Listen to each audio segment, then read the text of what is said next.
자, 오늘 나눌 하나님의 말씀은 요한계시록 2장 12절에서 17절까지 말씀입니다. 요한계시록 2장 12절에서 17절까지 말씀. 자, 우리 함께 한 목소리로 합독하도록 하겠습니다. 시작. 버가모 교회의 사자에게 편지하라. 좌우에 날선 검을 가지신 이가 이르시되 내가 어디에 사는지를 내가 아노니 거기는 사탄의 권세가 있는 데라.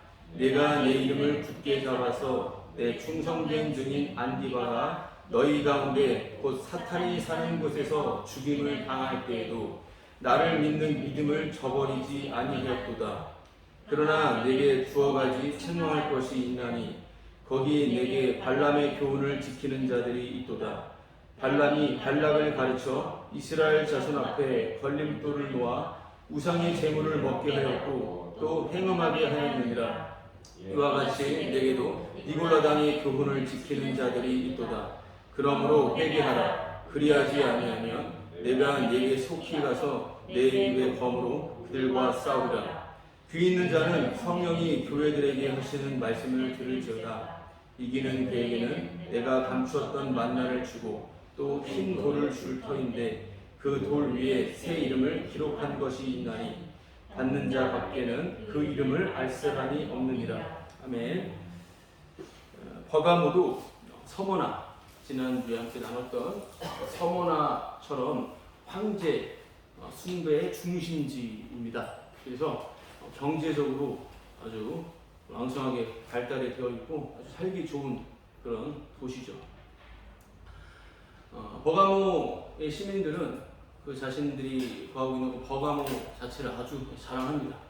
우리가 살고 있는 그 지역이나 또 도시, 자기가 살고 있는 동네를 아주 가치 있게 여기고 정말 자랑하는, 아주 높이 평가하는 뭐 그런 경우도 당연히 있지 않습니까? 나라도 그렇고요. 네.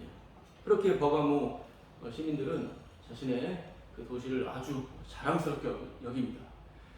그러나 십자가를 자랑하는 자들이 그 안에 끼어 있죠. 그 십자가를 자랑하는 자들은 그 서머나 교회에서 받았던 그 핍박과 동일한 대로 황제 숭배를 하지 않는, 그 황제 숭배로 말미암는 당연하고 마땅한 그 사회적인 그 혜택을 하나도 받지 못해서 자신의 그 가정의 재산이 강탈되기도 하고 한순간에 일제히 직장을 잃어버리는, 그리하여 잘 사는 그 부유한 동네에 살지만 너무나 궁핍한, 극도로 가난해서 정말 환난 가운데 있는, 그래서 궁핍과 환난과 궁핍 가운데 있는 너희들, 이렇게 주께서 말씀을 하시지만 분명히 말씀하셨던 것은 그러나 실상은 너희들이 부유한 자다라고 말씀을 하십니다. 말도 안 돼라고 하는 것이 아니라 하나님의 말씀으로 인하여 성도가 된 자들에게 하나님의 말씀보다 위로가 되고 정말 진정한 사실에 눈을 뜨게 하는 것은 오직 하나님의 말씀밖에 없는 것이죠. 너희들이 환난과 핍박 가운데, 궁핍 가운데 있지만 실상은 부유한 자다라고 분명히 말씀을 하신다는 것이죠. 여러분, 부유함이라고 하는 것이 그럼 어떤 것일까요? 부유함은 예수님으로 완전히 만족하는 겁니다. 주 예수 그리스도로 대만족하는 것, 그것이 부유함인 것이죠. 그 부유함, 예수님으로 만족함, 이것을 우리가 생각을 하는 가운데에서 오늘 버가모 교회에 보내는 말씀을 또 함께 나눌 텐데, 난 예수님으로 만족하지 못했어. 예, 그렇죠. 예수님으로 정말 충분하지 못했어. 뭐 말한다고 해서 그것이 뭐 되는 건 아니겠지만 오늘 실상은 너가 부유한 자다라고 말씀하시는 그 말씀 때문에 정말 내 안에 느낌과 상황과 상관없이 주님으로 순간적으로 충만해지고 주님만으로 만족하게 되는 것은 특별한 주님의 은혜인 것입니다. 오늘 그 예수님, 우리가 충만한, 그 충분한 그 예수님, 도무지 이해가 안 되는데요. 어떻게 사람이 예수님으로 충분할 수가 있고 만족할 수가 있습니까? 만족. 그 질문을 복음의 관점에서 생각을 해볼 때는, 그냥 한마디로 할 때는 주제 파악이 안 되어서 그렇다라고 우리가 생각해 볼 수가 있습니다. 주제 파악이 안 되어 있다. 하나님의 성경의 계시로 인하여 우리 모두는 심판 아래서 죽어있는 자라고 하는 것이 성경이 말한 바이거든요. 주님에 의해 살림을 받은 자만이 알 수 있는 것은 나는 죽어있는 자였구나 라고 하는 것을 실감하게 되는 거거든요. 주제 파악을 못했다라고 하는 것은 내가 지금 마치 살아있는 것처럼 내가 뭔가 된 것이냐 마냥 생각했기 때문에 주님으로 만족한다라고 하는 걸 도무지 이해할 수가 없는 겁니다.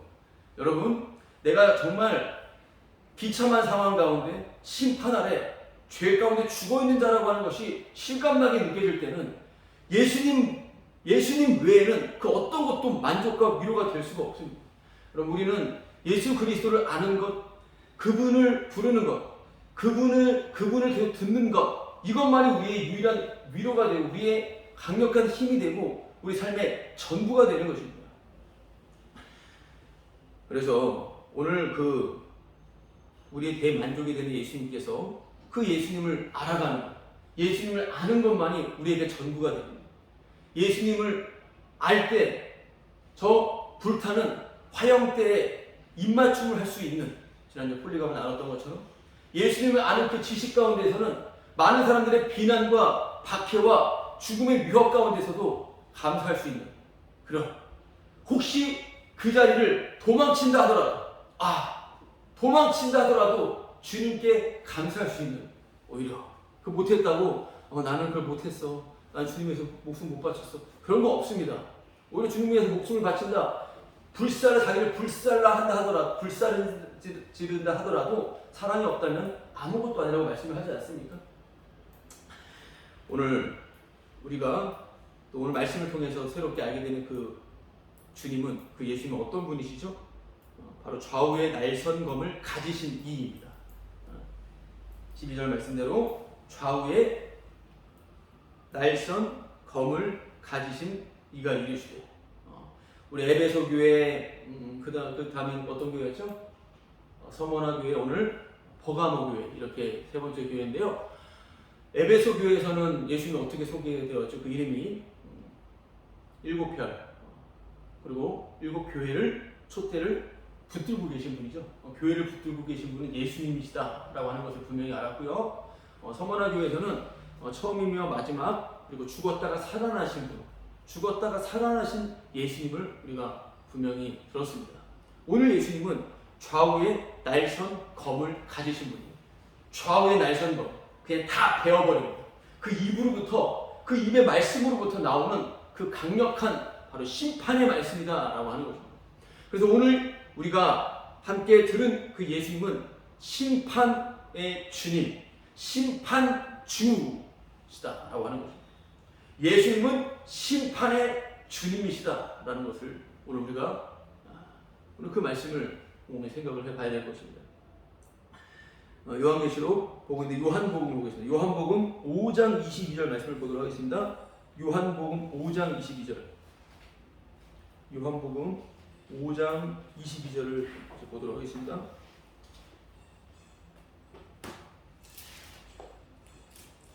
요한복음 5장 22절을 제가 읽어보도록 하겠습니다. 아버지께서 아무도 심판하지 아니하시고 심판을 다 아들에게 맡기셨으니, 이 말씀을 생각해 보셔야 됩니다. 아버지께서 아무도 심판하지 않으십니다. 아들 예수님만 말할 수 있죠. 아버지가 나한테 심판을 나한테 맡겼어, 말씀하시는 겁니다. 자, 심판을 다 아들에게 맡기셨으니. 27절 말씀을 볼게요. 27절 바로 밑에 27절. 또 인자됨으로 말미암아 심판하는 권한을 주셨느니라. 예수 그리스도께서 십자가에서 죽으시고 부활 승천하심으로 그분은 주가 되셨고 심판의 주님이 되셨습니다. 심판하는 권한이 바로 예수님께 있다라고 하는 사실을 반드시 기억해야 돼요. 그리고 30절 말씀도 제가 읽어볼게요. 30절 바로 밑에 30절. 내가 아무것도 스스로 할 수 없노라. 듣는 대로 심판하노니 나는 나의 뜻대로 하려 하지 않고 나를 보내신 이의 뜻대로 하려 함으로 내 심판은 의로우니라. 예수님의 심판, 하나님 아버지께서 권한을 맡기셨고 예수님의 심판은 완벽합니다. 여러분, 예수님의 심판은 완벽하지 사람은 결코 판단하거나 심판할 수 없습니다. 우리가 분별하고 비판하고 우리가 판단하고 정죄할 수 있지만 항상 우리는 기억하는 것은 우린 결코 심판자가 아니다라고 하는 사실입니다. 예수님이 심판자라고 하는 이 사실을 빌어서 말씀을 전한다고 하는 맥락 가운데서 누구든지 간에 복음을 전한다고 하는 그런 맥락 가운데서 내가 심판자야, 내가 판단자라고 말하는 것은 오히려 그러니까 복음을 전하는 것 자체가 죄가 되는 것입니다. 여러분 지금 이 순간에 말씀을 전한다고 하는 것은 저는 복음을 전하는 죄를 짓는 것이죠. 그러나 복음 전하는 죄를 짓게 하심으로 주님이 용서하시기 때문에 주님의 용서가 증거되는 거기 때문에 복음은 주님이 전하시는 것입니다. 어떤 사람이 전해도 그 사람은 그냥 죄인인 것입니다. 복음은 주님이 전하신다라고 하는 것을 절대 잊어서는 안 되는 것입니다. 정말 주님이 전하시는 것, 사람이 전하는 게 아닙니다. 왜냐하면 그 사람은 우리가 그 사람 약점을 볼 수도 있고 마음에 안 들 수도 있고 마음에 들 수도 있습니다. 어쨌든 간에 그 사람은 그 전하는 죄를 짓는 거예요. 그냥 자신이 죄인인 것을 주님의 은혜 가운데 알아요. 그런데 주님의 용서가 같이 담겨 있기 때문에 복음은 순전히 주님이 전하신다라고 하는 것을 분명히 우리는 생각해야 돼요. 자, 예수님은 분명히 심판주라고 하는 것을 요한복음 말씀, 이 세 전의 말씀을 통해서 우리가 분명히 알 수 있죠. 하나 더 보겠습니다. 요한복음 9장 39절인데요. 요한복음 9장 39절. 자, 요한복음 9장 39절. 제가 읽어보도록 하겠습니다. 예수께서 이르시되 내가 심판하러 이 세상에 왔으니 보지 못하는 자들은 보게 하고 보는 자들은 맹인이 되게 하려 함이라 하시니. 아멘. 이거 완전 너무 구체적으로 확실하게 하시는 말씀이에요. 심판 중에 그 능력과 권한이 어떠한지를 확실히 말해주는 겁니다. 내가 심판하러 왔다. 나 심판하러 오지 않고 생명주로 왔어라는 말씀도 있습니다. 같이 보는 거예요. 자, 심판하러 오신 예수님의 그 권세와 능력은 어떠하다고요? 보지 못하는 자들을 보게 하고 본다고 하는 자들을 보지 못하게 한대. 이게 권세예요. 이게 권세. 이겁니다. 그렇기 때문에 내가 하나님을 믿겠다, 내가 주님을 믿겠다라고 나가는 게 아닙니다. 예수님을 진정 만난 자들은 그냥 예수님 앞에 죄인이 되어버리는 것입니다. 예수님이 본다고 하는 자들, 나 믿어, 나 알아 라고 하는 자들을 모르게 만들어버리는 것이고 모르는 자들을 알게 만들어버리신다. 그래서 예수님은 그런 심판의 권세를 갖고 계신다. 예수님께서 마음대로 하신다라고 하는 것이에요. 믿게 하고 안 믿게 하는 것은 예수님의 권한이다라고 하는 것입니다. 예수님은 온 우주의 심판주가 되시는 분이십니다. 영원의 심판주가 되시는 분이에요. 그게 바로 언약의 내용입니다. 하나님의 약속의 내용은 예수님의 주되심이거든요. 예수님을 가장 높이겠다라고 하는 것이 하나님의 약속의 내용이에요. 그 안에 우리 성도는 끼어있는 거예요. 피조물로서 감사한 겁니다. 그 영광을 찬송하는 거예요. 그게 날 위한 구원이 아니라, 날 위한 것이 아니라, 우유를 먹고 고기를 씹지 못하고 초보적인 신앙에서 날 위한 주님이라고 얼마든지 그럴 수 있습니다. 그것도 같이 가요, 항상. 그래서 자꾸 날 위한 잘못됐다 말하는 것이 아니라 그렇게 당연히 시작하지만 주님을 위한 것이라는 것, 하나님의 영광, 그의 의를 위해서 인도한다라고 하는 것을 계속해서 하나님께서는 이빨을 튼튼하게 하시고 고기를 씹어 먹게 하심으로 알게 하시는 거죠. 그래서 언약의 내용은 예수님은 우주적인 심판주이시다. 예수님께서 심판주라고 하는 것은 모든 권한이 예수님께 있다. 이게 바로 영원한 언약입니다. 영원한 언약. 모든 권한이 예수님께 있다. 하늘과 땅의 권세를 내게 주셨습니다. 마태복음 마지막 말씀, 4장 말씀. 하늘과 땅의 권세를 아버지께서 내게 주셨다. 말씀을 하죠. 그 예수님께서는 하늘과 땅의 권세를 가지신 심판의 주님이 되시는 것입니다. 그래서 우리가 예수님이 심판주라고 하는 사실은 예수님께서 천국과 지옥을 가르신다라고 생각하시면 되는 거예요. 아, 천국과 지옥을 가르는 분은 예수님이시구나. 오늘 그것을 우리가 분명히 아는 것입니다. 내가 하나님을 믿는다. 내가 주님을 믿는다. 예수님을 믿는다. 내가 어떻게 성경 말씀대로 산다. 내가 선행을 한다. 내가 무엇을 했기 때문에 천국 가고 지옥 가는 게 아닌 거예요. 천국과 지옥을 가르는 것은 항상 그 권한은 예수님께 있다고 하는 사실을 분명히 그게 예수님을 말하는 것이고 예수님을 전하는 것입니다.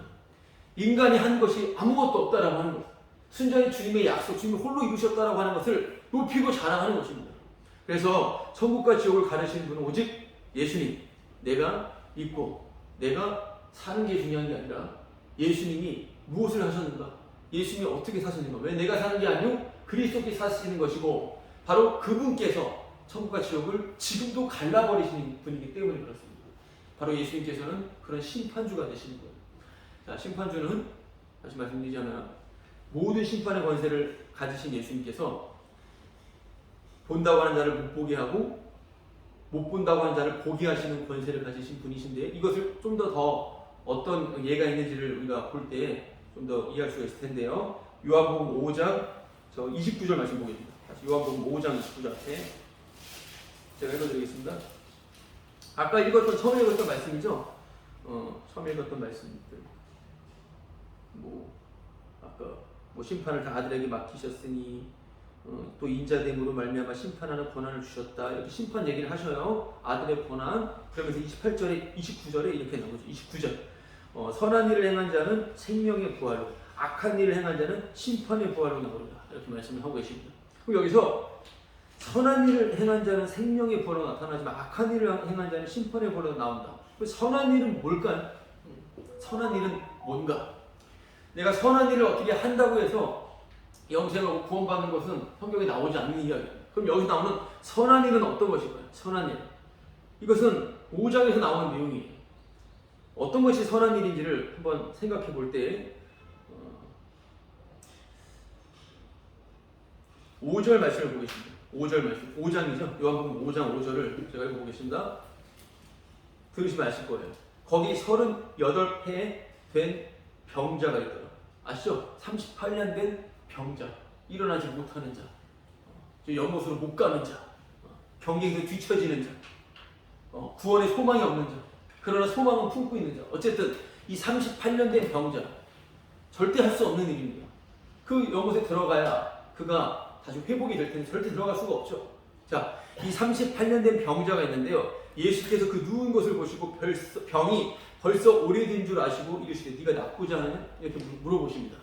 당연히 낫고자 하죠. 그러자 8절에 예수께서 이르시되 일어나 네 자리를 들고 걸어가라 하시니 그 사람이 곧 나아서 자리를 들고 걸어간다. 이 날은 안식일이니 이렇게 말씀이 나옵니다. 16절 그러므로 안식일에 이러한 일을 행하신다 하여 유대인들이 예수를 박해하게 된지라 예수께서 그들에게 이르시되 내 아버지께서 이제까지 일하시니 나도 일한다 하시매 유대인들이 이로 말미암아 더욱 예수를 죽이고자 하니 이는 안식일을 범할 뿐만 아니라 하나님을 자기의 친아버지라 하여 자기를 하나님과 동등으로 삼으십니다. 자, 예수님께서 심판주라고 하는 것이 오늘 버가모 교회에서 등장하시는 예수님의 이름이었어요. 예수님의 이름은 심판주예요. 그 심판주는 모든 권한을 갖고 계신 분이십니다. 천국과 지옥을 자기 마음대로 갈라버리시는 분이에요. 듣는 자들을 못 듣게 해버리시는 분이십니다. 못 듣는 자를 듣게 해버리시는 분이십니다. 그럼 오늘 이 말씀, 지금 이 38년 된 병자, 이 내용, 38년 병자뿐만 아니라 혈루증을 앓는 여인도 마찬가지고요. 세리도 마찬가지고요. 창기도 마찬가지입니다. 강기도 마찬가지고요. 나사로도 마찬가지입니다. 삭개오도 마찬가지입니다. 무슨 말입니까? 여러분, 항상 시간은 이미 예수님을 증거하기 위해서 있었고 십자가 사건으로 시간은 날아가 버렸습니다. 지금 시간은 없는 거예요. 그럼 지금 흐르는 시간은 뭐냐면 시간이 완료됐다. 종말이라고 하는 것을 증거하기 위한 시간입니다. 시간을 통해 인간은 더 이상 소망이 없음을 성경은 무지막지하게 선언하고 있습니다. 물론 이거를 세상은 싫어합니다. 자, 여기서 예수님께서는 지금도 그분이 걸어가시는 그 길이 족족 길이 돼요. 예수님은 그분만이 길이 됩니다.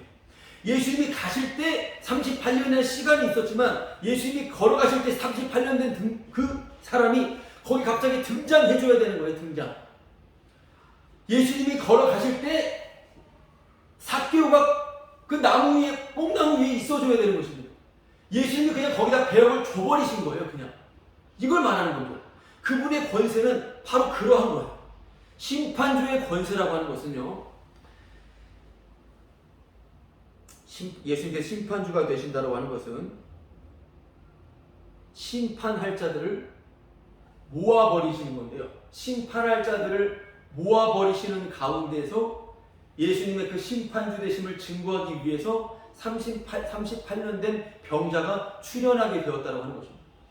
이 사람이 자기 존재감을 계속 붙들고선 자기를 살려달라고 하니까 예수님이 살려주셨다 이렇게 가는 것이 아니라 예수님의 심판주 되시는 그 주님을 증거하기 위해서 예수님이 거기다가 그냥 세팅해 버리셨다고 하는 겁니다. 예수님의 심판주라고 하는 그 권한은, 예수님의 권한은 그냥 그 자리에서 순간순간 세팅을 해주는 거예요. 거기에 그냥 배치를 해 버리신다라고 하는 거죠. 말도 안 되는 이야기죠. 공간점 시공간을 초월하는 내용입니다. 왜냐면 우리는 오늘만 사는 겁니다. 어제는 아무런 상관이 없어요. 오늘 또 새로운 거예요. 오늘 그냥 배치시켜 주신 거예요, 주님이. 주님이 그렇게 하신 것입니다. 십자가 죽음 사건도 그냥 오늘입니다. 계속 오늘. 주님에게 항상 오늘일 뿐이에요, 오늘. 과거도, 현재도, 미래도 없습니다. 그냥 주님에게는 항상 오늘로서 모든 것들이 운행되고 진행되는 거예요. 심판할 자들을 모으시기 위하여 38년 된 병자를 놔두신 거예요. 왜 안식일에 이런 일을 행해? 너는 어떻게 일어나게 된 거야?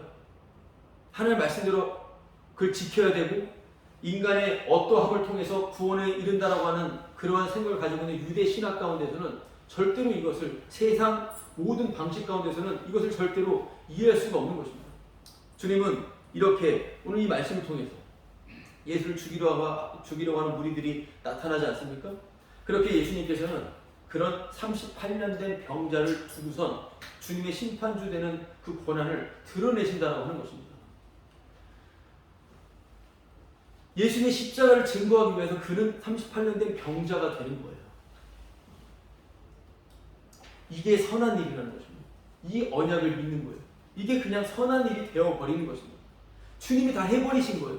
이 말씀은 인간의 어떠한 힘과 노력으로 된 게 아니라 성령 받고 나서 이후에 쓰여진 말씀들입니다. 그 주님이 어떤 일을 하셨는지를 분명히 봐야 되는 것이죠. 그래서 심판주를 증거하는 그 차원에서의 선한 일이 되는 것입니다. 그럼 우리가 하는 선한 일은 뭐냐면 내가 어떤 행위가 아니라 그냥 살다가 문득 주의 말씀 때문에 믿어지지 않지만 이것이 선한 것이었구나. 나의 못남이, 나의 추함이, 나의 죄악이 오히려 선함이 되게 되는, 바로 그 언약으로 일하시는 그 주님을 보게 되는, 할 말 없는 바로 그러한 은혜를 말씀드리는 거예요. 여러분, 지금 심판주의 권한을 드러내기 위하여 38년 된 병자를 배치해 놓고 심판할 자들을 따로 주께서 마련하셔서 자신의 일을 하신다. 여러분, 이거 지금 이 내용이 오늘 버가모 교회를 향한 말씀입니다. 이것을 생각하셔야 돼요. 네. 이거를 기억하셔야 됩니다. 심판할 자를 모으시기 위하여 38년 된 병자가 되게 하셨다. 이게 바로 버가모 교회를 향한 말씀이에요. 오늘. 그럼 이게 왜 어떻게 버가모를 향한 말씀인지 또 계속 말씀 나누면서 또 분명히 알게 될 것입니다. 주님의 은혜 가운데, 자, 오늘 좌우의 날선검을 가지신 심판주께서 뭐라고 말씀하시죠? 오늘 예수님 이름이 뭐라고요? 좌우의 날선검을 가지신 이가 이르시되, 오늘 본문 요한계시록 2장 13절, 요한계시록 2장 13절에 버가모교회 사장이 편지하라. 좌우의 날선검을 가지신 이가 이르시되, 어떤 말씀하셔요? 네가 어디에 사는지를 내가 아노니 거기는 사탄의 권자가 있는 데라. 네가 내 이름을 굳게 잡아서 내 충성된 증인 안디바가 너희 가운데 곧 사탄이 사는 곳에서 죽임을 당할 때에도 나를 믿는 믿음을 저버리지 아니하도다. 엄청난 칭찬인데요. 이 말씀은 사실은 대단한 건데요. 자, 여기서 우리가 먼저 볼 것은 좌우의 날선검을 가지신 심판주께서 어떻게 말씀하셔요? 네가 어디에 사는지를 내가 안다. 사탄의 권자, 사탄의 자리예요. 사탄이 사는 곳. 자, 네가 어디에 사는지를 내가 아노니, 예수님께서는 오늘 말씀을 통해서 정확히 하십니다. 우리가 어디에서 사는지를 정확히 하셔요. 창세기 3장에서도 네가 어디 있는지 알고 계셔요. 다 알고 계셔요. 근데 왜 물어보시는 거예요? 네가 어디에서 사는지를 다 알고 있다. 예수님 정확하게 알고 계십니다. 지금 예수님은 어떻게 정확하게 알고 계실까요? 이 말씀을 어제 밤에 아내이 나누면서 갑자기 딱 생각나는 게, 이전에 남아공을 단기송으로 갔다 와가지고 남아공에서 어디 갔다 왔어요? 물어봤어요. 남아공에서 어디 기억나요? 지역? 기억나는데 기억을 못하더라고요. 기억나는데 저는 케냐를 갔다 왔는데 기억나요. 저는 미카메니 생각했으니까 미리 생각했으니까 아는 거죠. 어제 예식장에서 한 목사님을 만났는데 아는 목사님이 곧 케냐로 선교를 간대요. 완전한 선교. 그 선교 케냐에 계신 선교사님 저도 알고 계시는데 안정근 선교사님이라고 그분과 함께 미카메니에서 여러 가지 활동을 좀 했었어요. 그래서 미카메니를 알아요. 미카메니. 무슨 말씀이냐면 아내는 그 남아공을 다녀왔지만 알겠지만 그 지역이 생각이 안 나는 거예요. 무슨 말이냐면 예수님께서는 아신다는 거예요. 정확하게. 예수님께서는 그 지역 이름 정확하게 아신다는 거예요. 왜 아실까요? 그럼 예수님께서는? 네가 사는 것을 내가 안다. 예수님께서는 왜 그 남아프리카 공화국에 있는 그 지역을 어떻게 알고 계실까요? 그건 단순합니다. 그냥 아는 게 아니라 정확히 알고 계셔요. 왜냐하면 살고 계시기 때문에 그래요. 거기 살고 계셔요, 예수님께서. 제가 살고 있는 동네, 각자 살고 계시는 그 지역, 거기를 혹시 알 수도 있지만 몰라요. 잠깐 다녀왔어도 길눈이 밝은 사람들은 잘 알 수 있겠지만 정확히는 알 수 없어요. 근데 주님은 너무나 정확히 아셔요. 왜냐하면 그곳에서 살고 계시기 때문에 그렇습니다. 이 말씀이 무슨 말이냐면 예수님께서 사신다라는 거예요. 예수님께서 네가 사는 곳을 내가 정확히 안다라고 하는 것은 예수님께서 살아계신 분이기 때문에 그래요. 예수님께서 지금도 사시는 분이기 때문에 그래요. 내가 사는 곳보다 훨씬 더 그분이 사시는 분이기 때문에 그렇다 이 말씀입니다. 예수님께서는 지금도 살아계셔요. 그냥 예수님께서 사시는 겁니다. 모든 건 다 죽어 있는 것이고 예수님께서 사시는 거예요. 근데 어디를 아신다고요? 사탄이 있는 곳, 사탄의 자리. 그러니까 예수님께서는 어디서 사시는 거예요? 사탄이 있는 곳에서 사시는 거예요. 사탄이 있는 곳에서. 사탄이 있는 곳에서 사십니다. 지구, 이 땅, 교회도 사탄이 있는 곳이에요. 사탄의 그 고백 위에 세워진 게 교회잖아요. 주는 그리스도의 살아계신 하나님의 아들이십니다. 여기에 내가 반석을 세울게요. 주님 떨어지면 안 됩니다. 막 멱살 잡으니까 사탄아 물러가라. 사탄이에요, 사탄. 사탄 위에 세워진 겁니다. 이 땅에 성스럽고 새롭고 깨끗하고 온전한 것은 없습니다. 주님만이 바로 그 악과 더러움에서 홀로 빛나시는 거예요. 여러분, 주님은 모든 걸 알고 계십니다. 사탄의 자리에서, 사탄이 사는 곳에서 살고 계십니다. 그래서 예수님만 사탄을 아셔요. 인간은 절대로 알 수 없습니다. 이길 수도 없어요, 사탄을. 예수님은 정확히 사탄이 누군지를 알고 그 사탄의 이름까지도 알고 쫓아버리는 분이에요. 복음서를 보면 실컷 꾸짖어버립니다. 예수님이 꾸짖어버리니 바다가 잠잠해져. 예수님이 꾸짖어버리니 마귀가 나가버리고 아기가 살아납니다. 예수님이 책망하고 꾸짖어요. 예수님만 할 수가 있는 것입니다. 예수님만. 자, 무슨 말씀이냐면, 예수님께서 사탄을 꾸짖으세요. 갑자기 무슨 말이냐면, 성경을 우리가 읽고 있는데, 성경을 읽으면서 우리가 말씀대로 살자. 하나님의 말씀대로 살자. 아무도 하나님의 말씀대로 못 삽니다. 못 살아요. 예수님만 그냥 사셨어요. 십자가로 정리해버리셨습니다. 항상 하나님의 말씀을 볼 때는 이 말씀을 통해 내 죄가 폭로가 되는 거예요. 그리고 그 죄를 대신하여 죽으신 예수님을 보고 끝이에요. 그거를 증거하기 위해서 말씀이 있는 겁니다. 그 안에서 그 십자가만을 자랑하며 내가 미처 알지 못했던 내 힘과 능이 아닌 성령의 능력, 성령의 열매가 맺혀지는 것이고 내가 의도적으로 맺는 게 아니라. 여러분, 근데 여기서 성경을 보면서 말씀대로 살자. 만약에 오늘 칭찬받는 교회, 특별히 오늘 순교가 나옵니다. 순교. 저도 순교로 꿈꿨던 사람인데요. 꿈만 꿨습니다. 왜 꿨으면 믿음이 누구보다 좋고 싶었기 때문에. 말이라도 그렇게 한 거야, 말이라도. 오늘 말씀 보면서 안디바처럼 순교해야 됩니다. 오늘 말씀대로 그렇게 해야지 주님이 기뻐하시는 것이고 그것이 바로 구원받은 자의 합당한 모습입니다. 그런 소리 많이 들었어요. 선교단체에서도 또 어디서도 순교해라. 어제도 저 어딘가 지역 갑자기 까먹었지만 무슬림 이슬람 폭탄 테러 또 일어났잖아요. 어제도. 그들의 교리도 마찬가지예요. 폭탄 테러 순교하면 천국 간다는 것입니다. 자기들이 생각하는 천국이요. 그래서 성경 보면서 말씀대로 살자, 칭찬받는 교회가 되자, 안디바처럼 순교하자. 그래서 칭찬받자. 이게 이미 사탄입니다. 이게 이미 마귀 충만한 상태다라고 하는 것을 분명히 생각을 해야 돼요. 왜냐하면 책망을 알아듣는 게 교회예요. 자, 오늘 이 말씀을 통해서 얼핏 보면 순교해야 되지, 맞지? 이렇게 생각이 들 수가 있겠는데 말씀을 보는 게 아니라 이 말씀을 통해서 우리가 생각할 것은 뭐냐면 책망받는 게 교회라고 하는 거죠. 이렇게 하는 건 교회의 모습이 아니고 이렇게 책망받는 이 모습을 버리고 이걸 취하자 이렇게 나갈 게 아니라 올바른 거 취하자. 어떤 교회가 취했습니까? 취한 교회가 어디 있습니까?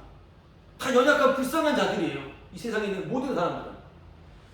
책망을 받는 게 교회라고 하는 것을 생각해 봐야 돼요. 왜요? 마귀니까, 마귀. 모두가 마귀니까.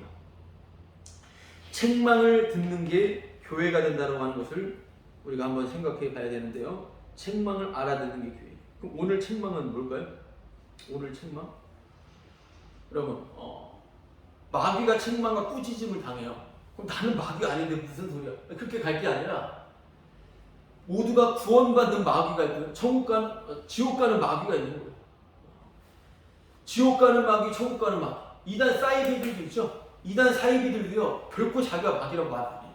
그런 차원에서 말씀을 드리는 겁니다. 표현이 좀 그렇지만 결코 자기들은 옳고 자기들만 구원이라고 해요. 자기들만. 결코 자기들이 마귀인 걸 알지 못해요. 사탄의 뒤로 물러가란 말을 절대로 알아들을 수가 없습니다. 그래서 오늘 책망하는 그 모습은 어떤 모습이냐? 오늘 책망하는 모습은 어떤 걸까요? 오늘 12절부터 17절까지 말씀 중에서는 오늘 책망은 믿음을 내가 저버린 자라고 하는 것을 아는 겁니다. 오늘 말씀은 이거예요. 사탄이 사는 곳에서 죽임을 당할 때에도 나를 믿는 믿음을 저버리지 아니하였도다 칭찬하고 있는데요. 오늘 이 말씀을 통해서 우리가 어떤 책망을 받느냐면 믿음을 저버렸다고 합니다. 우리는 믿음을 저버렸다라고 하는 바로 그 책망을 듣게 되는 것입니다. 난 맨날 믿음 저버린 것 같은데 이런 분들은 그냥 대수롭지 않게 지나갈 수 있겠지만 믿음에 대해 소중히 생각하고 주님에 대한 소중한 마음을 가지고 있는 사람으로서는 받아들일 수 없고 힘든 말일 수가 있습니다. 근데 오늘 책망은 너는 믿음을 저버렸다. 이 내용입니다. 믿음을 저버렸다라고 하는 것을 아는 것입니다. 네가 어디 사는지를 내가 안다. 거기 사탄의 권세가 있다. 네가 내 이름을 굳게 잡아서 내 충성된 증인 안디바가 너희 가운데에서 사탄이 사는 곳에서 죽임을 당했다. 여러분, 우리의 동료가, 우리 형제 자매가 실제로 눈앞에서 목숨을 잃어버립니다. 비참하게, 끔찍하게 죽임을 당할 때는요, 정말 무서울 거예요. 주님 때문에 목숨을 잃었다라고 하는 것을 눈앞에 보게 되면요, 당연히 주님 때문에 내 자식이 잃게 됐다. 당연히 열심히 믿었어도요, 수십 년 상관없습니다. 그냥 돌이켜버리는 것이 언제든 준비 태세가 되는 것이 우리의 모습이라는 걸 생각하셔야 돼요. 인정해야 되는 것이죠. 주님 때문에 목숨 잃은 저 안디바 때문에 그냥 이거 장난 아니구나. 그냥 돌이켜버리는 것입니다. 지난주도 말씀드렸지만 우리가 항상 어떤 일이 닥칠 때 가장 먼저 버리는 분은 주님입니다. 항상 주님이에요. 그래서 너희 가운데 너희 주님 때문에 죽는 모습을 보고 믿음이 다 날아가 버리는 거예요. 믿음이 다 날아가 버리는 거예요. 이렇게 말씀 가운데서 우리가 보게 되는 거예요. 이 말씀 보면서 이렇게 하자, 이렇게 합시다, 우리 순교합시다. 그냥 말전화하고 그냥 그렇게 한바 그냥 막 하다가 다시 그냥 살고 그런 거 아니라 이 말씀 보면서 바로 내 믿음이 그냥 사정없이 다 날아가 버립니다. 주님을 믿고 제대로 못 살기 때문에 주님을 내가 믿고 있는데 주님을 사랑하는 자로서 믿음이 날아가 버리고 주님을 사랑하지 않는 것이 폭로당할 때는 상당히 괴로움의 요소가 우리를 사로잡게 되버립니다. 나의 믿음 없음이 폭로되고 내 믿음 없음이 완전 들통난다. 여러분, 이걸 가지고 오늘 말씀은 이렇게 말씀하고 있습니다. 나를 믿는 믿음을 저버리지 아니하리라. 나를 믿는 믿음이 뭘까요? 나를 믿는 믿음이라고 써있지만 이 표현도 그렇게 생각해 볼 수 있지만 원문으로는 나의 믿음이에요. 약간 다르죠? 나의 믿음을 너희들이 저버리지 않아. 나의 믿음은 곧 예수님의 믿음입니다. 예수 그리스도의 믿음이에요. 이게 무슨 말입니까? 믿음이라고 하는 것은 예수님 거라는 거예요. 그 말입니다. 쉽게 말씀드리자면. 내 믿음으로 사는 게 아니라 주의 믿음으로 살려지는 거죠. 예수님께 가지고 있어요. 믿음도 회개도 어떤 것도 다 주님께 속해 있는 것을 우리 고백해야 돼요. 그러니까 예수님의 믿음, 주의 믿음이라는 것은 다른 말로 표현하자면 주님이 하신 일이에요. 아시겠죠? 주님이 하신 일이 바로 주님의 믿음이 되는 것입니다. 나의 믿음이 완전 사정없이 짓밟히고 무너지고 정말 창피하게 드러날 때, 그때 비로소 주의 믿음이 발휘가 되는 거예요. 주님이 하신 일이 그때 발휘가 되는 거예요. 다 떠나갑니다, 사실은. 주님 때문에 저렇게 망한 사람 보면서, 주님 때문에 죽은 사람 보면서 믿음 날아가잖아요. 이거는 이때 순교 현장만 말하는 겁니까? 아니요. 교회 나갔더니, 예수님 믿었더니, 복음 들었더니, 하는 일 잘 안 돼. 망했어. 주님 믿었더니, 이거 아무것도 안 되는 것 같아. 이거예요, 이거. 이거 보고선 쪽팔린 거예요, 세상에서. 창피한 겁니다, 복음이. 복음 자체가 창피한 겁니다. 살아가면서 복음이 가장 수치스러운 거예요. 말 안 하는 겁니다. 주님 말 안 해요. 주님 믿는 거. 여러분, 그렇게 정말 복음 듣고 주님 믿었던 제대로 살지 못하는 그 모습 때문에 신앙이 있다 말할 수 없는, 그 부끄러워지는 것 똑같은 거예요. 그렇게 우리 믿음은 날아가는 거예요. 잘 사는 사람 보고선 이미 믿음이 날아가 버린 거예요. 왜? 믿음은 뭐예요? 서두에 말씀드렸던 것처럼 예수님으로 만족하는 거잖아요. 근데 예수님 만족이 안 되니까, 어쨌든 예수님으로 만족이 안 되기 때문에 이 안에 시기와 분노와 두려움과, 여러분, 그러나 성도는 예수 그리스도를 모르는 그것이 우리의 가장 큰 우울증이 되는 거예요. 예수님이 없을 때, 예수님이 생각나지 않을 때, 예수 그리스도에 대한 그 지식이 없을 때, 그것만큼 우리의 고통과 우울을 가져다주고 우리에게 정말 살 소망을 끊어버리는 것은 그리스도가 항상 중요한 거예요. 여러분, 그 말씀을 나눌 때, 주의 믿음은 바로 주님이 하신 일, 나의 믿음이 거짓으로 탄로날 때 믿음 없는 거였어요. 믿음 없다라고 생각하셔야 돼요. 나 믿음 없었네. 나 조금 있었는데, 이렇게 가까이 아니라 조금 있어도 산을 옮길 수 있기 때문에 믿음 아예 없었네로 가는 거예요. 그때 주님의 믿음이 돋보이게 되는 거예요. 그때 이 말씀 나누지만 우리에게 이게 닥칠 때는 정말 죽음과 같은 시간이지만, 정말 주님으로만 대만족하는 것을 성도만 알아차릴 수 있는 정말 은혜입니다. 그래서 주님이 하신 일은 뭘까요? 여러분, 주님이 하신 일은요, 엄청난 자비하신 일, 사랑입니다. 사랑, 크신 긍휼하신 일. 주님이 하신 일은 사랑이다라는 것이에요. 주님이 하신 일. 자, 그러면 주님이 하신 일은 사랑인데, 주님은 항상 이걸 물어보십니다. 항상 물어보셔요. 뭘 물어보냐면, 너 나 사랑하냐? 이걸 물어보십니다. 너 나 사랑해? 이거예요. 근데 이거는, 주님, 주님 사랑합니다. 주님에서 이걸 합니다. 저걸 합니다. 성경에 더 나왔잖아요. 베드로가 도망친 거, 그냥 배신한 거. 주님이 너 나 사랑해? 이 물어볼 때는 항상 박살났을 때만 물어봐요. 항상 기억하셔야 돼요. 요한복음 19장에서 나오잖아요. 그냥 무너져 내렸을 때만, 그때만 말씀하셔요. 너 나 사랑하니? 근데 이미 주님이 사랑해 버리고 나서 말씀하시는 거기 때문에 아무 할 말이 없어요. 사랑하냐고 말할 때 무너지고 나서 물어보는 거예요. 어떻게 무너져요? 나보다 잘난 사람 볼 때 엄청나게 무너집니다. 나보다 아닌 것 같은데, 나보다 별로 못하는데 왜 쟤는 잘 되지? 이거 정말 고통스러워요. 겪으면요. 그때 엄청 그냥 낙담이 되고 그냥 정말 고통스러워요. 남이 잘 되는 꼴을 못 보는 사람도 많아요. 안 그런 척하는 사람도 있지만 그런 사람도 많고요. 대놓고 그런 사람도 있어요. 잘 되는 꼴을 못 봐요. 웃는 걸 못 봅니다. 저 사람은 저렇게 행복하게 사는데 아니 이게 뭐야? 이런 거. 여러분, 이거 다 귀한 겁니다. 이때 주님 말씀하시는 거, 이미 무너진 상태예요. 이때 말씀하시는 거예요. 나 뭐지? 이렇게 말씀하시는 거예요. 나는 너한테 뭐야? 너 나 사랑해? 나를 사랑하느냐? 이렇게 그때 물어보신다는 거죠. 그때 물어보시는 겁니다. 그때 물어보실 때 내가 사랑하는 게 아니라 주님의 십자가에 붙드신 가운데 붙들려 있다라고 하는 것을 확인하는 것을 가지고 오늘 나를 믿는 믿음을 네가 저버리지 아니하였도다, 이 말씀이 들려지게 되는 것입니다. 십자가의 가이부심에 붙들려 있는 것, 내가 믿음을 붙잡는 게 아니라 주님 붙들고 있는 것을 다시 새롭게 알게 되는 것,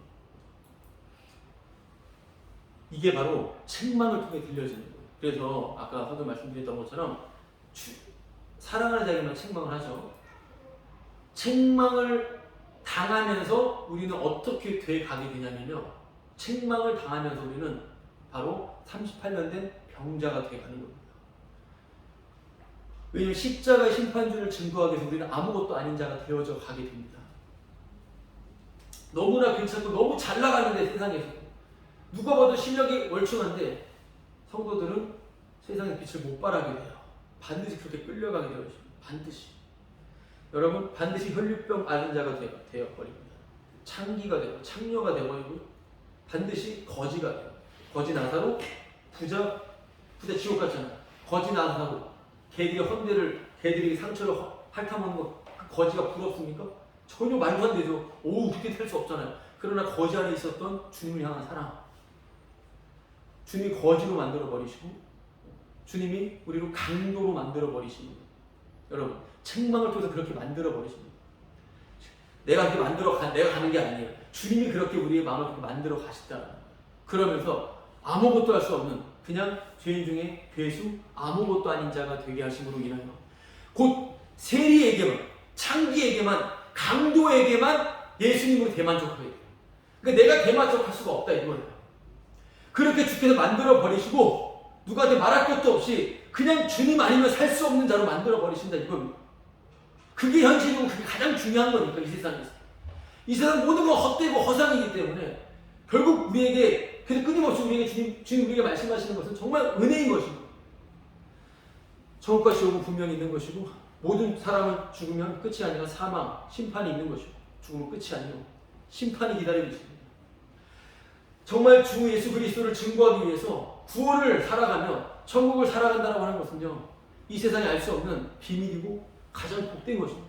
우리의 가장 큰 위로와 힘이 되는 것은 주님이 함께 하신다고 하는 것이고요. 나 같은 죄인이 그의 아들의 나라인 천국을 잠깐이라도 목도할 수 있다고 하는 그 놀라운 영광인 것이죠. 여러분 이게 천국이에요.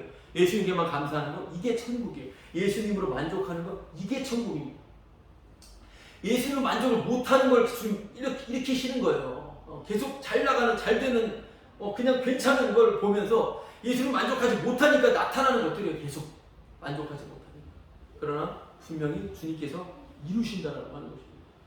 그거를 알고 주님께 말씀을 맡기고 그냥 살면 되는 거죠. 자, 그러면서 14, 15절 14절 그러나 내게 두어 가지 책망할 것이 있나니 거기 내게 발람의 교훈을 지키는 자들이 있다. 지키는 자들, 지킨다라고 하는 것은 철저하게 발람의 교훈을 신봉한다라는 건데요. 발람의 교훈 혹시 아십니까? 여기 나와요. 발람이 발락을 가르쳐서 이스라엘 자손 앞에 걸림돌을 놓아 우상의 제물을 먹게 하였고 또 행음하게 하였다. 이와 같이 내게도 니골라당의 교훈을 지키는 자들이 있다. 이거. 오늘 이제 발람의 교훈이 뭔지를 우리가 생각해봐야 되겠죠? 발람의 교훈. 나온 대로 발람이 발락을 가르쳐서 이스라엘에게 걸림돌을 둔 겁니다. 그럼 이거를 우리가 뭐 아시는 분도 있겠지만 모르시는 분도 계실 거예요. 그래서 민수기 말씀을 볼게요. 민수기 22장 정확하게 이 내용을 한 번 더 살펴보도록 하겠습니다. 민수기 22장 18절. 민수기 22장 18절.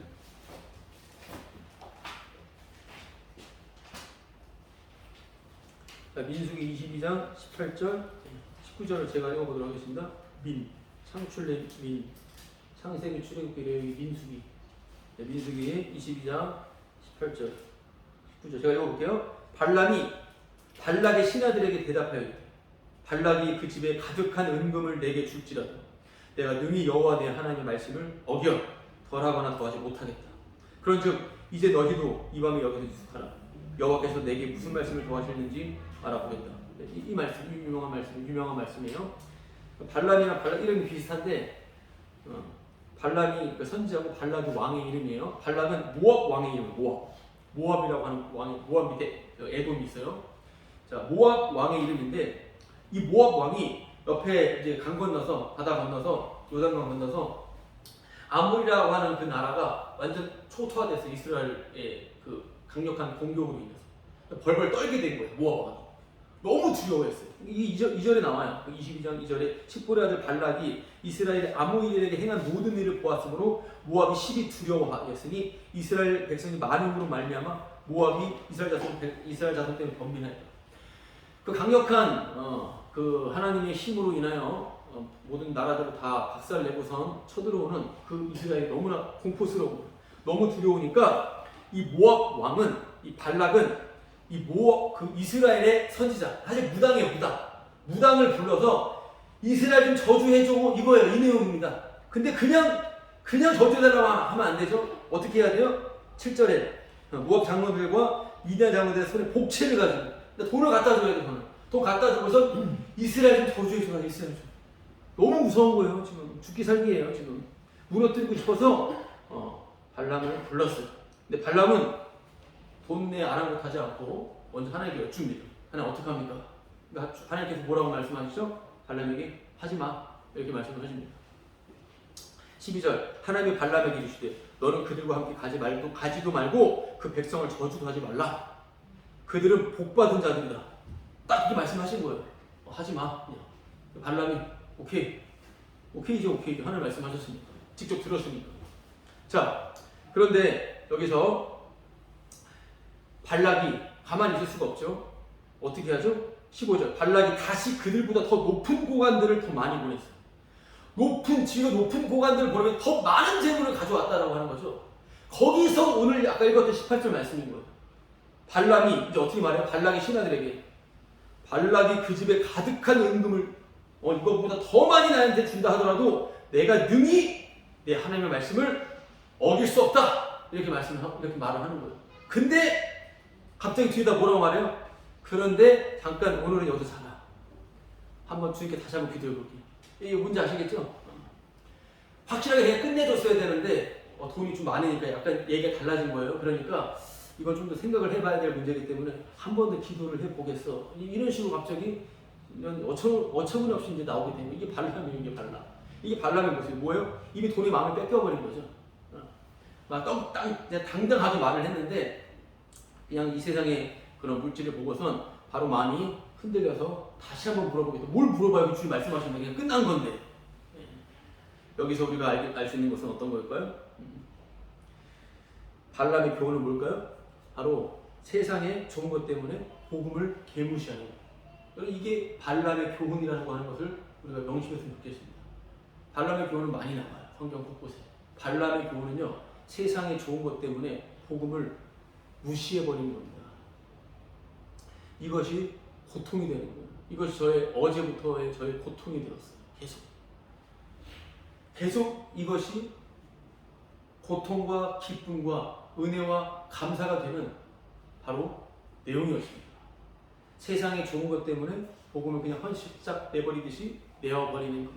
바로 그것. 이 발람의 교훈과 니골라당의 교훈은 똑같은 거예요. 같은 겁니다.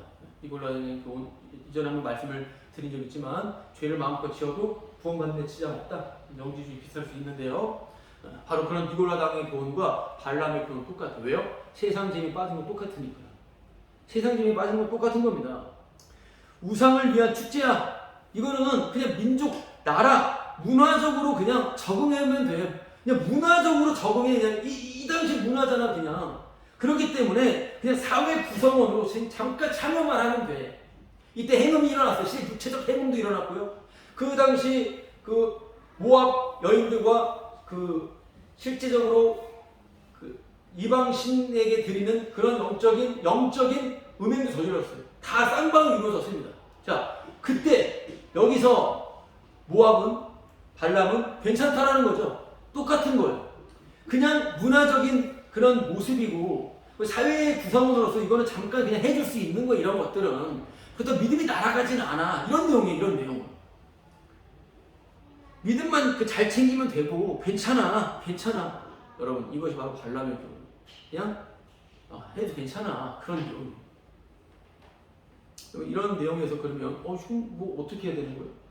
미국에 있는 어떤 그런 보수적인 교회들, 좀 메가더라고 하는 목사님 있는 교회는 헐리 영화를 안 봅니다.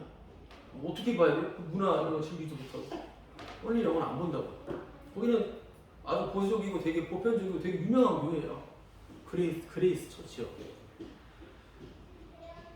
이게 맞다 옳다를 넘어서서 우선 말씀 앞에 자신의 옳음이 날아가는 게 되게 중요해요. 이걸 한다고 해서 내가 옳다, 이거 안 한다고 이걸 넘어가는 거예요. 그냥 우리 말씀이 선포될 때 세상 재미에 푹 빠지는 것 자체가 이게 문제있음을 인식하는 걸 말씀드리는 것입니다. 내가 이렇게 구원받은 사람은 그냥 마음껏 이렇게 살아도 괜찮아. 만약 그렇게 간다면 그건 자기 구원론에 빠지는 사람, 위험한 사람이에요. 그걸 가르친다고 하는 것 자체는 이미 또 그 말을 듣는 사람들도 심판받겠지만 약한 자들도 있을 거다, 이 말인 것입니다. 여러분, 답을 제공하지 않아요. 가끔씩 삶의 지혜도 경험도 있기 때문에 누구에게 상담하거나 권면해 줄 때 답을 제시할 수 있지만 항상 우리는 주님께 열어두는 거죠. 너가 직접 성경을 보고 기도하는 것도 중요하다고 하는 것을 말해주는 거죠. 말을 해주고 나서 우리가 어떻게 답을 정해줄 수가 있겠습니까? 그래서 우리가 재미있게 세상 살아가는 것, 이게 바로 거짓된 가르침. 왜냐하면 세상은 재미있게 살아가라고 주어진 것이 아니라 고난이에요. 복음과 함께 고난을 받는 거예요. 이 세상에 예수님을 죽였기 때문에 이 세상은 지옥이어야 돼요. 항상 그게 깔려있는 겁니다. 우리가 열심히 수고하는 것, 지옥을 사는 거예요. 지옥을. 저 지난주에 촬영하다가 갑자기 영화에서 연락이 왔어요. 오디션 보고. 깜짝 놀라서 심장 벌컥벌컥 거리더라고. 오디션? 그냥 저기 보조 출연 이런 게 아니라 오디션 보러 오라고. 순간에 생각이 났어. 오디션 봐서 만약 합격하면 어떡하지? 아이돌 나오는 거. 오디션 합격하면 어떻게 되는 줄 알아요? 토요일 일요일에만 찍어요, 영화를. 영화는 토요일 일요일만 찍어요. 왜냐면 주말에만 찍어요. 드라마는 아닌데. 드라마는 주말도 찍고 평일에 찍는데 그때 다 회사랑 다 비니까. 어떻게 했을까요? 저는 보러 갔을까요? 안 보러 갔을까요? 복음을 위해서 주일에 주일에 말씀 전해야지. 내가 이제 좀 이거 좀 했다가 이제 아예 그냥 이쪽으로 가는 건가 나이 들어가서 어떻게 했을까요? 갔어요. 갔습니다. 여러 가지 이유는 있어요. 그냥 해보자 한번. 연락 왔으니까. 그리고 저를 잘해주는 분이 연락이 왔기 때문에. 근데 갑작스럽게 왔기 때문에 갔어요. 한번 가봤어요. 정말 그냥 가보고 싶었어요. 어떤 권장 가보고 싶어서 갔는데 저는 그냥 몇 명 얘기해서 제가 아는 것을 대본을 주어주면 그냥 그때 한번 읽어보는 거. 그 사람이 책 읽기 쉽지 않고 약간 그거를 그냥 혼자 한번 잘 해볼 수 있겠지? 뭐 그런 생각을 가지고 있었는데 사람들이 그냥 머리가 여기까지 오고 막 다 줄서 앉아있는 거예요. 부담스러운 분위기 있어요. 오디션 볼 때. 이런 분위기인지 몰랐던 거예요. 다 젊어 일단. 젊고 막 여자들, 남자들이 막 그리고 막 혼자 연기 연습하고 있고 이런 분위기였어. 그냥 가야 되겠다. 어떡하지 막 이러고 있는데 갑자기 어떻게 오셨습니까? 이름 들었습니다 하면서 세 번째 들어가시면 됩니다 이러는데 준비 다 하고 오셨죠? 이러길래 무슨 준비요? 저는 다른 분이 따로 집어넣어줘 버린 거예요. 왜냐면 그분이 일을 갑자기 그만둬 버리셨는데 그분이 저한테 약속한 게 있거든요. 제가 나중에 오디션 기회 줄게요. 약속을 지키신 거예요. 그러니까 저는 아무것도 아닌데 그냥 집어넣어버려 그러면 퇴사해버리신 거예요. 그러니까 저는 프로필 사진도 없고 아무것도 없어요. 여기서 준비한 게 그럼 저는 제가 따로 연락 못 드렸는데 자유연기를 하셔야 됩니다. 그러니까 특기를 하셔야 돼요. 와, 외운 거 하나도 없는데 어떡하지? 갑자기 막 심장이 막 터질 것 같은 거예요. 그래서 그냥 가야 되겠다. 근데 갑자기 오기가 생겨서 지금 뭐 해봐야 되겠다. 그래도 뭘 해봐야 되지? 근데 옆에서 갑자기 지금 이 순간을 부르고 있는 거예요. 멋있는 뮤지컬 목소리. 깜짝 놀란 거예요. 조성은 줄 알았어요. 갑자기 깜짝 놀랐어요. 여자들 울고 있는 거예요. 갑자기 막 울고 있고 어떡하지 막 이러고 있다가 어떻게 좀 4시까지 밀어드릴까요? 그때 1시였는데 아니요 뭐 밀어봤자 뭘 하겠습니까? 제가 아침 들어갈게요. 들어갔습니다. 들어가니까 카메라가 앞에 있고 심사위원 막 오디션 프로그램 심사위원 서 있는 거예요. 자기소개하시고 연기하세요. 네, 안녕하십니까, 이명환입니다. 그리고 바로 제가 거기서 하나님은 당신을 죽여버리고 싶어 하십니다. 제가 설교를 해버렸어요. 그냥 거기서 할렐루야. 그냥 감사했어요. 왜냐면 그냥 그 자리에서 할 수 있는 건 아무것도 없었고 가지고 있는 복음을 압축적으로 그냥 설교를 해버렸어요.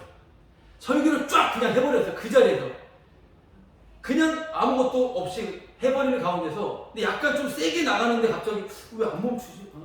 빨리 끝내줘야 되는데 그만 해야 되는데 그만 안 해. 계속했어요. 그냥 계속 하다가 마치고 나서 죄송합니다. 저는 그냥 경험 삼아서 아는 분 때문에 와가지고 저는 목사입니다. 그냥 와가지고 할 거 없어서 이렇게 말씀을 전했으나 하니까 그분이 한 분이 교회 다니시는 분이에요. 갑자기 정중하게 인사를 표현하면서 목사님이셨냐고. 그리고 잘 끝난 아름다운 이야기가 지난해 있었던 일이에요. 그렇게 그런 식의 일들을 지나고 나서 그냥 모든 일에 있어서 주님이 그냥 알아서 하시니까 주님이 하시기 때문에 그 주님이 하실 일을 그냥 믿고선 그냥 했던 거예요. 내가 피하고 내가 이걸 결정을 하지 않았어요. 연락 왔고 그냥 하겠다고 했고 그러나 제 안에 분명한 것은 주님 아니죠. 복음이 더 중요한 거니까. 잠깐 저희 이런 마음들 다 풀어주십시오. 이런 마음은 계속 있어요. 항상 제 안에 있는 마음. 물론 복음 가족들 안에 마음도 그럴 거예요. 주님 교회에 좋아하는 것들은 일단 제가 어떻게 할 수가 없습니다. 그러나 이것들 다 처리해 주십시오. 왜냐하면 우리는 아침에 눈을 뜨자마자 우리가 구할 것은 은혜밖에 없기 때문에 우리가 구할 것은 주님의 은혜고 주님 아는 것보다 더 소중한 것은 이 세상에 없다라고 하는 사실인 것입니다. 어쨌든 이런 모양 저런 모양으로 일을 잠깐 하면서 저에게 분명한 사실은 아는 동료 목사님들 아는 분들과 교제할 때 분명히 언급하지만 어떤 것보다도 소중한 것은 주님이라고 하는 사실이에요. 더 분명히 알게 되었어요. 내가 교회를 운영해 나가야 되니까 직업이 목사니까 그런 차원이 아니라 많은 사람들 돈 벌고 열심히 살아가는 그 모습들 단순히 비방하는 걸 넘어서 지옥 같은 세상이고요. 그 어떤 것보다도 소중한 것은 정말 주님에 대한 사랑과 은혜를 나누는 바로 그 성도의 교제밖에 없다라고 하는 것을 분명히 실감하고 있는 것입니다. 모두 다 그렇게 생각하리라 생각을 하고 있어요. 여러분,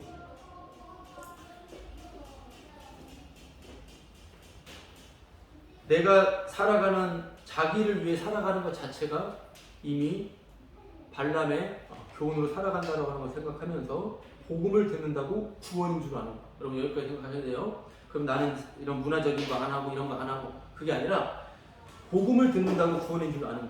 그러면서 재밌게 내 마음대로 세상을 살아가는 거. 주님을 문운하는 거. 여러분 그 자체가 이미 거짓입니다. 세상은 재밌게 살 동네가 아니라 왜 예수를 죽인 동네인지를 우리 실감하며 살아가요. 예수님을 죽인 세상을 어떻게 사랑할 수가 있습니까? 세상을 절대로 사랑할 수가 없습니다. 세상은 고통스러운 곳이에요. 고통스럽게 살아가는 것입니다. 그냥 살려지는 거 주님 때문에. 주님의 그 고통과 십자가 은혜를 알아가면서. 그러므로 16절에 회개하라. 예수님 마음을 칠 텐데요. 회개해야 될 죄는 예수님을 위해서 뭘 한다라고 합니다. 단순히 도덕윤리적인 사회합법적인 양심적인 죄를 말하는 걸 넘어서 회개해야 될 죄는 예수님을 위해서 무엇을 한다라고 하는 거예요. 예수님을 위해서 무엇을 한다라는 거예요. 이들도 의도적으로 교회를 해친다라고 하는 거 아니에요. 발람의 교훈, 니골라당이라고 말했지만 의도적으로 못된 사람들이 아니에요. 그냥 메시지 자체가 마귀적인 것이었다라고 하는 겁니다. 메시지 자체가. 복음을 위한다라고 하는 것 자체도 어떻게 왜 마귀의 일이 된다라고 하는 것을 알게 되는 거예요. 내 믿음, 내 회개, 내 신앙, 곧 내 구원을 위해서 붙든 것들, 이건 지옥에 합당한 모습이다 고백하는 것, 이게 바로 17절에 이기는 자들인 것입니다. 이기는 자들. 17절 마지막에 비는 자는 성령이 그에게 하신 말씀을 들을지어다 이기는 그에게는 내가 감췄던 만나를 주고 흰 돌을 줄 터인데 그 돌 위에 새 이름을 기록할 것이나니 받는 자밖에 그 이름을 알 사람이 없다. 자, 이 말씀 이기는 자, 이긴다라고 하는 것은 어떤 것이냐면요, 구원받으려고 하는 내가 허상이라고 하는 것을 인정하는 것, 그게 바로 자기 부인이라고 하는 것입니다. 나를 부인하는 게 바로 이기는 자가 되는 거예요. 바로 나는 아무것도 아니라고 하는 그것이 바로 이미 나를 이겨버리게 된 것입니다. 그 이긴다는 게 뭐라고? 바로 나는 아무것도 아니고 내 몸의 생각이 부정되는 것. 내가 구원받으려고, 내가 구원받은 줄 알고 내가 안다라고 하는 식으로 생각했었구나, 이것마저도 아니었구나, 이게 바로 이기는 자예요. 여러분, 그렇게 이기는 자는 바로 감추었던 만나를 받는다고 했는데요, 감추었던 만나를 이미 받은 사람만이 이기는 자가 됩니다. 감추었던 만나, 이것을 짧게 말씀드리자면 저 위경은 위조된, 날조된 그 정경 말고 위경은 날조된, 위장된 그 잘못된 그런 문서예요. 근데 외경이라고 있습니다. 카톨릭은 외경을 성경이랑 합쳐버리는데요, 그 외경 중에 뭐 바룩서도 있고요, 뭐 마카비서도 있어요. 그 안에 나오는 내용 중에 하나가 뭐냐면은 예레미야가 성전이 파괴되기 전에 언약궤를 시내 산 밑에다가 묻어놨다라고 하는 이야기가 있어요. 그냥 참고로 아시면 돼요. 역사적 정황 가운데 있는 일입니다. 왜냐하면 그곳에 다시 주님의 마지막 때가 임할 것을 기대하면서 그냥 했던 행동이에요. 무슨 말이냐면 언약궤 안에 있는 것이 돌판과 바로 만나 담기는 항아리와 나뭇가지죠. 쌍난 지팡이입니다. 여기서 생각해야 될 것이 뭐냐면요. 그 땅에 묻어놓은 성전이 파괴될 때 언약궤를 땅에다 묻어놓으면서 마지막 때를 기대했던, 그러면서 순교를 당하지 않습니까? 예레미야. 바로 그것처럼 주님의 언약대로 오셨다라는, 하늘의 축복으로 왔다라는 거예요. 하늘의 만나, 하늘의 신령한 복, 하늘의 신령한 복이에요. 바로 감춰졌던 만나라고 하는 것은 하늘의 신령한 복이 뭡니까? 에베소 1장에 나오는 하늘의 신령한 복, 바로 용서입니다. 용서. 주님의 한량없는 용서예요. 용서를 받은 자만이 자기를 이기는 거예요. 자기 이긴다라고 하는 건 뭐예요? 내가 구원받으려고 했던 죄인인 거예요. 나는 아무것도 아닌 자구나. 바로 용서 안에서 살아가는 자. 그 자만이 자기를 이길 수가 있는 겁니다. 용서를 받은 자만이 내가 아무것도 아니기 때문에 이겨먹으려고 하지 않아요. 그냥 감사함으로 살려주게 되는 겁니다. 우리 흰돌에 기록된 새 이름을 알게 돼요. 흰돌에 기록된 새 이름을 아무도 알 자가 없다고 했죠. 마지막 7절에. 그럼 흰돌에 무슨 이름이 기록되어 있을까요? 아무도 알 자가 없다는데. 그건 예수예요. 예수 그리스도라고 하는 이름입니다. 예수 그리스도 이름은 아무도 알 자가 없다라고 하는 것을 생각하셔야 돼요. 예수 그리스도 이름은 아무도 알 수 없습니다. 흰돌은 깨끗한 돌이에요. 마음이 깨끗한 자만 예수님 볼 수가 있습니다. 마태복음 5장 8절 말씀대로 마음이 청결한 자만 하나님을 볼 수 있다고 했죠. 마음이 깨끗한 자만이 예수님을 볼 수가 있어요. 마음이 깨끗하다라고 하는 것은 내가 얼마나 더러운 자인지를 날마다 뭘 해도 더러운 자임을 알아가는 거예요. 내가 숨 쉬는 것마저도 내가 뭘 해도 더러운 자임을 아는 거예요. 바로 내가 발람인 걸 아는 거예요. 내가 니골라당인 것을 아는 겁니다. 오늘 그 말씀인 겁니다.